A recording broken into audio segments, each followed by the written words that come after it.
ಕನ್ನಡ ತಾಯಿ ನಾಡಿಗೆ ಕೇಡು ಬಗೆಯುವ ನನ್ನಂತ ಕೆಟ್ಟ ಕುಲದ ಕುನ್ನಿಗಳು ಆಗಿರಲಿ, ಅವರನ್ನು ಸಹ ಓಡಾಡಿಸಿ ಕರೆಯುತ್ತಾರೆ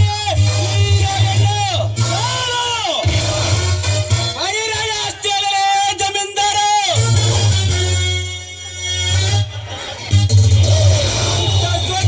ಶ್ರೀಮಂತರ ಸಿರ ಕತ್ತರಿಸುವ ಕನ್ನಡ ನಾಡಿನ ವೀರ ಪುತ್ರರ ಹೆಣ್ಣು. ದೇಹ ಗಟ್ಟಿ ಇದೆ ಎಂದು, ತೋಳಿನಲ್ಲಿ ಶಕ್ತಿ ಇದೆ ಎಂದು ಗಂಡು ಹುಲಿ ಪುಂಡನಂತೆ ಹಾರಾಡಿದರೆ ಇದೇ ಬಂದೂಕಿನಿಂದ ನಿನ್ನ ಎದೆ ಸೀಳಿ ಬಿಸಿ ರಕ್ತವನ್ನು ಕುಡಿಯಬೇಕಾಗುತ್ತದೆ.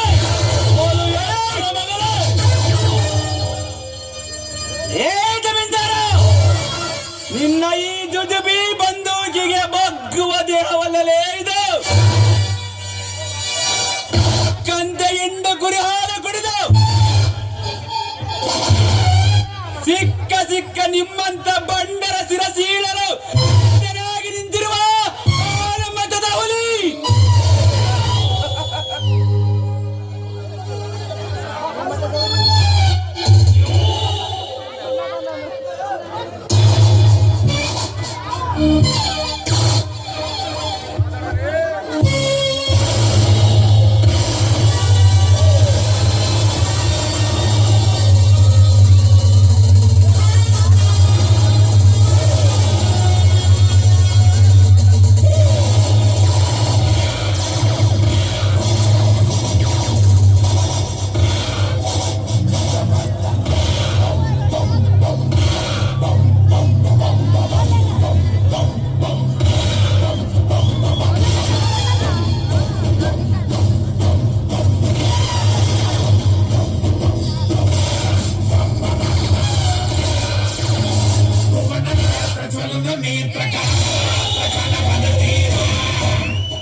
ಹಾಲು ಮತದ ಹುಲಿ.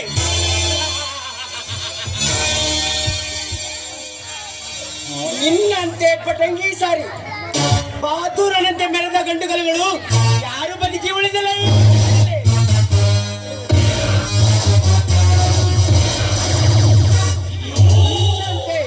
ಹಾರಾಡಿ ಮೆರೆದ ಸೂರಾದಿ ಸೂರರು ಮಣ್ಣು ಮುಕ್ಕಿದರೆ ಈ ಕಾಮರಾಜರ ಕೈಯಲ್ಲಿ.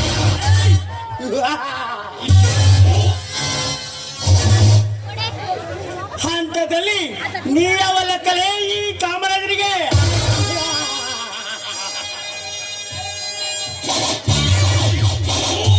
ಕಾಮರಾಜ, ನಿಮ್ಮಂತ ಲುಚ್ಚ ಶ್ರೀಮಂತರಿಗೆ ಹೆದರಿ ನಿಮ್ಮಂತ ಶ್ರೀಮಂತರ ಕಾಲಡಿಯಲ್ಲಿ ಬಿದ್ದು ಒದ್ದಾಡುವ ಏಡಿಯಲ್ಲ ಕುರಿಗಾರ. ಈ ರಾಯಣ್ಣ ಯಗಲಿಗೆ ಕಂಬಳಿ ಹಾಕಿ ಹಳೆಗೆ ರಕ್ತದ ತಿಲಕವಿಟ್ಟು ಮನೆಯ ಹೊಸಲಿಗೆ ನಮಸ್ಕರಿಸಿ ಕೈಯಲ್ಲಿ ಕೊಡ್ಲಿ ಹಿಡಿದು ಹೊರ ಬಂದರೆ ಸಾಕು, ನಿಮ್ಮಂತ ಕಟುಕರ ರುಂಡ ಕತ್ತರಿಸ.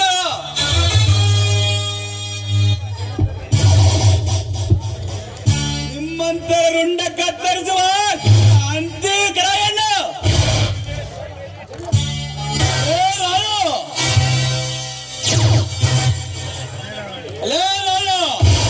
ದಿನ ಬೆಳಗಾದರೆ ರಕ್ತದಿಂದಲೇ ಸ್ನಾನ ಮಾಡಿ ರಕ್ತವನ್ನೇ ಹಾಲಿನಂತೆ ಘಟನೆ ಕುಡಿಯುವ ಈ ಜೋಡು ಹುಲಿಗಳಾದ ನಮ್ಮಿಬ್ಬರ ರಕ್ತದ ಓಕುಳಿ ಆಡುತ್ತೇನೆಂದು ನೀ ಬಂದರೆ ಕ್ಷಣದಲ್ಲೇ ಬೀಳುವುದು ಈ ಜಮೀನ್ದಾರನ ಕೈಯಲ್ಲೇ.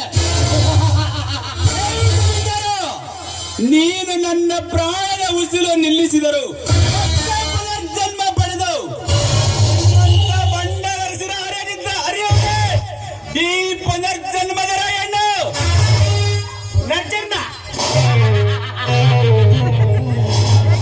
ಪುನರ್ಜನ್ಮ ಕುನ್ನಿಯೇ,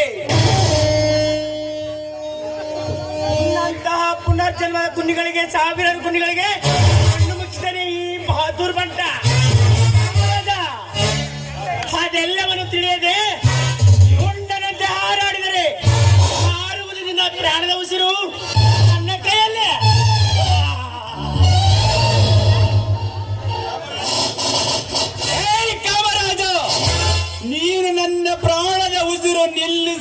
ಬರುವುದಕ್ಕಿಂತ ಪೂರ್ವದಲ್ಲಿ ಹರಿದ ತಿನ್ನುವೆ ನಿನ್ನ ತಪ್ಪಿದ ದೇಹವನ್ನು.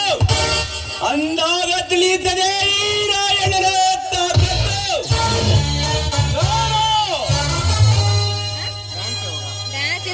ಮಾತಿಗೆ ಮಾತು ಬೆಳೆಸಿ ತಪ್ಪಿಸಬೇಡ ಈ ಶ್ರೀಮಂತ ಸಿಂಹವನ್ನು. ಇಲ್ಲಿಂದ ಹೊರಟುವಾಗಲೇ ಮಂಕೆ ಹೊರಟುವಾಗಲು ಬಂದಿಲ್ಲ ಜಮೀನ್ದಾರ. ನನ್ನ ತಂದೆಯ ಮೇಲೆ ಕೈ ಮಾಡಿದ ನಿನ್ನ ಕೈ ಕಡಿದು ನಿನ್ನ ಮೈ ಚರ್ಮ ಸುರಿದು ನನ್ನ ತಂದೆ ಮೆಡುವ ಎಕ್ಕಡ ಮಾಡಿಸಿದಾಗಲೇ ಈ ರಾಯಣ್ಣನ ಆತ್ಮಕ್ಕೆ ಶಾಂತಿ. ಕೊಪ್ಪಿದ ಕುಂದು ಆ ಸೂಳೆ ಮಗನಿಂದ ತನ್ನಗೆ ಎಕ್ಕಡ ಮಾಡಿಸಿಕೊಡುತ್ತೇನೆಂದು ದಿಟ್ಟವಾಗಿ ನುಡಿದ ಕೆಟ್ಟ ಜನರ ರಕ್ತಕ್ಕೆ ಹುಟ್ಟಿದ ಜಮೀನ್ದಾರ. ಏನಂದೆ? ದೇವರಂತ ನನ್ನ ತಂದೆಗೆ ಸೂಳೆ ಮಗನೆಂದೆಯೋ ಆದರದ ಮಗನೇ, ನಾನಿಗೆ ನಿನ್ನ ಜೀವ ಸಹಿತ ತಡ್ಕೋರಣ ಅದೆಲ್ಲ ಶುದ್ಧ ಮಾಡಿ ಸರಿಪಡಿಸುತ್ತನೆ. ಲೇ ಸೆಟ್ಟಿ, ಸುಮ್ಮನೆ ನಿಂತಿರ್ತೀಯಾ ಇಲ್ಲ ಕೊಂದವಿಲ್ಲ?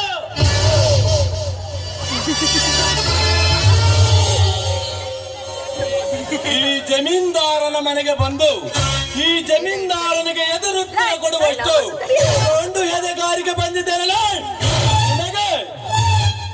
ನಿನ್ನ ಮನೆತನಕ್ಕೆ ಅಷ್ಟೇ ಅಲ್ಲ ಜಮೀನ್ದಾರ, ತಪ್ಪು ಮಾಡಿದ ವ್ಯಕ್ತಿ ಆ ಶಿವನೇ ಆಗಿರಲಿ, ಆ ಶಿವನಿಗೂ ಸಹ ಗಟ್ಟಿ ಹೊಡೆದ ಮಾತನಾಡುತ್ತಾರೆ.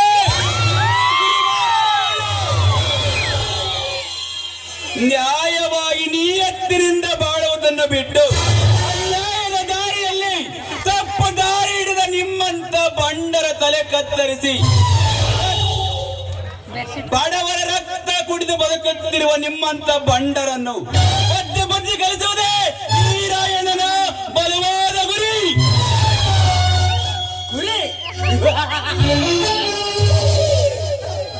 ಲೇ ರಾಯ, ನಮ್ಮ ಜಮೀನ್ದಾರ್ ನಡೆಯುವಾಗ ಅಕಸ್ಮಾತ್ ಜಮೀನ್ದಾರು ಮೆಟ್ಟುವ ಚಪ್ಪಲಿ ಹಾರಿದರೆ ಸಾಕು, ಹಾರಿದ ಚಪ್ಪಲಿಯನ್ನು ತಲೆ ಮೇಲೆ ಹೊತ್ತುಕೊಂಡು ಹೋಗಿ ಹಂಚಿಸಿಕೊಂಡು ಬರುತ್ತಾನೆ ಆ ನಿನ್ನ ತಂದೆ ದಯಾನಂದ್. ಅವನ ಮಗನಾದ ನೀನು ಸೊಕ್ಕಿನಿಂದ ಮಾತಾಡುವೆ ಆ ಜಮೀನ್ದಾರರಿಗೆ. ಸೊಕ್ಕಿನ ಕುನ್ನೆ ಏ ಕಾಮರಾಜ, ಶ್ರೀಮಂತರ ಗುಲಾಮರಾಗಿ ಬಿದ್ದು ನಿಮ್ಮಂತ ಬಂಡರ ಚಪ್ಪಲಿಯನ್ನು ಮೇಲೆ ಹೊತ್ತುಕೊಂಡು ಹಚ್ಚಿಸಿಕೊಂಡು ಬರಲು ಅಪರಾಧವಲ್ಲ. ಇದು ಕಲಿಯುಗ. ಕಲಿಯುಗದಲ್ಲಿ ನಿಮ್ಮಂತ ಬಂಡರ ರಕ್ತ ದುಂಡ ಕತ್ತರಿಸುವ ಕ್ರಾಂತಿಯುಗ. ರಾಜಯುಗ. ಪುರುಷನೆಂದು ನೀನು ಹಾರಾಡಿದರೆ ನೀನೆಪ್ಪಿಸಿದ ಅದೇ ಕ್ರಾಂತಿಯುಗದಲ್ಲಿ ಸುಟ್ಟು ಸುಡುಗಾಡು ಸೇರುವೆ ಈ ಜಮೀನ್ದಾರನ ಕೈಯಲ್ಲಿ. ನನ್ನ ಸುಡುಗಾಡಿಗೆ ಹೋಗುವ ಪೂರ್ವದಲ್ಲಿ ನನ್ನ ತಂದೆಯ ಮೇಲೆ ಕೈ ಮಾಡಿದ ನಿನ್ನ ಕೈಗಳನ್ನು ಕಡಿದು ನಮ್ಮ ಕುರಿಗಳನ್ನು ಬಿಡಿಸಿಕೊಂಡು ಹೋಗುವುದೇ ಈ ರಾಯಣ್ಣನ ಬಲವಾದ ಛಲ.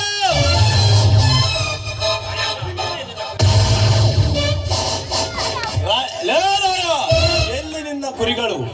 ಎಂದು ನಿನ್ನ ತಂದೆ ನನ್ನ ಹೊಲ ಮೇಸಿ ಹಾಳು ಮಾಡಿದ ಅಂದೇ ಈ ಜಮೀನ್ದಾರನ ಸತ್ತಾದವ ನಿನ್ನ ಕುರಿಗಳು. ಅವುಗಳನ್ನು ಬಿಡಿಸಿಕೊಂಡು ಹೋಗಲು ನಿನಗೂ ಸಾಧ್ಯವಿಲ್ಲ, ನಿಮ್ಮಪ್ಪನಿಗೂ ಸಾಧ್ಯವಿಲ್ಲ. ಜಮೀನ್ದಾರ, ಊರಿನ ದನ ಕರುಗಳು ಮೇದು ಹೊಕ್ಕ ನಿನ್ನ ಶೇಂಗಾ ಹೊಲವನ್ನು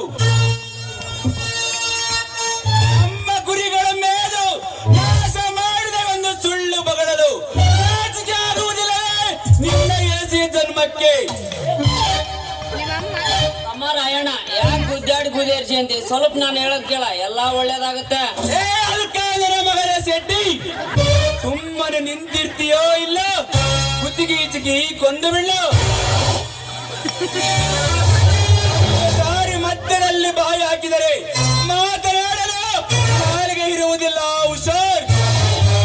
ನೋಡು ಜಮೀನ್ದಾರ, ಕೊನೆಯದಾಗಿ ಹೇಳುತ್ತೇನೆ, ನಮ್ಮ ಕುರಿಗಳನ್ನು ಬಿಟ್ಟು ಬಿಡು. ಇಲ್ಲದಿದ್ದರೆ ನಿನ್ನ ಚಂಡ ಕಡೆದ ಎಳೆ ತುಂಬಿ ಬಿಡುತ್ತೇನೆ.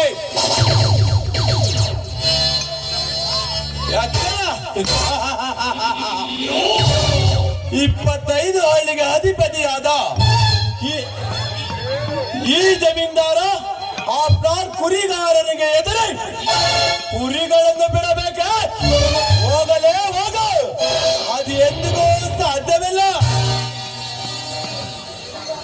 ಈ ಜಮೀನ್ದಾರನ ವಂಶದಲ್ಲಿ ಬಂದಿಲ್ಲ, ಮುಂದೆ ಬರುವುದೂ ಇಲ್ಲ. ಒಂಟಿ ಹೆಣ್ಣು ದಾರಿಯಲ್ಲಿ ಸಿಕ್ಕಳೆಂದು ಬಲಾತ್ಕಾರದ ಬಲ ಬೀಸಿ ನಿನ್ನ ಕಾಮದಾಟಕ್ಕೆ ಎಳೆದಾಡಿದೆಯಲ್ಲ,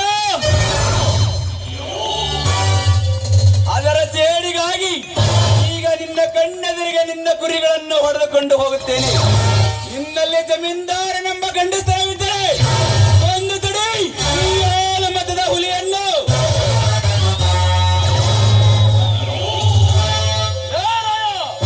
ಶೂಟ್ ಮಾಡಿ ಬಿಸಾಕಿ ಬಿಡುತ್ತೇನೆ. ಜಮೀನ್ದಾರ, ಮರ್ಯಾದೆಯಿಂದ ಬಂದೂಕು ಕೆಳಗಿಳಿಸಿದರೆ ಸರಿ, ಇಲ್ಲದಿದ್ದರೆ ನಿನ್ನ ಚಂಡ ಕಡಿದು ರಕ್ತದ ಮಡುವಿನಲ್ಲಿ ಮಲಗಿಸುವೆ ಮಗನೇ.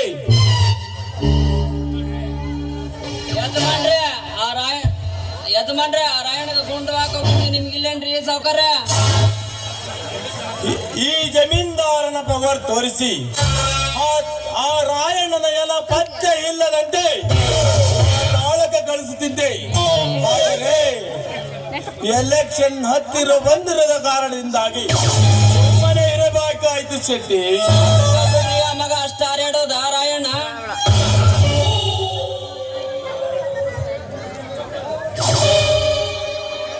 ಜಮೀನ್ದಾರರೇ, ಆ ರಾಯಣ್ಣನ ಬಗ್ಗೆ ನೀವೇನು ತಲೆ ಕೆಡಿಸಿಕೊಳ್ಳಬೇಡಿ, ಅವನನ್ನು ನಾನು ನೋಡಿಕೊಳ್ಳುತ್ತೇನೆ. ನೀವಿಬ್ಬರು ತೋಟದ ಕಡೆ ಹೋಗಿ ಆಳುಗಳಿಗೆ ಪೇಮೆಂಟ್ ಕೊಡಿ, ನಾನು ಆಮೇಲೆ ಬರುತ್ತೇನೆ.